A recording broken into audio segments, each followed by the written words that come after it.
Mga atleta ng Gensan wagi sa Socsargen Regional Athletic Meet sa Sultan Kudarat.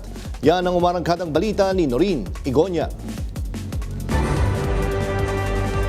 Home of the Champions. Nanaig ang mga atleta mula sa General Santos City na nag-overall champion sa katatapos na Socsargen Regional Athletic Meet sa Sultan Kudarat mula noong Abril 6 hanggang 11. 149 gold medal, 106 silver at 110 bronze medals ang inuwi ng Team General mula sa iba't ibang sporting events. Well, ang nakikita ko yung passion ng mga bata, mga coaches, kasi naghahanda sila.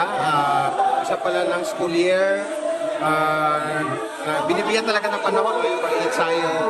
Buong loob namang lumaban ang mga atleta mula sa Tacurong City. Gaya na lang ng 8 taong gulang na si Princess Saina Sepi na nagpapakitang gilas sa larong arnis at humakot ng gold medal. Siya ang kakatawan sa arnis sa elementary category sa gaganaping palarong pambansa sa Mayo. Target naman ngayon ng probinsya na mag-host ng palarong pambansa. Inihanda na rin nila ang kanilang mga pasilidad at tutulong din sa mga atleta mula sa Socsargen na kakatawan sa palarong pambansa.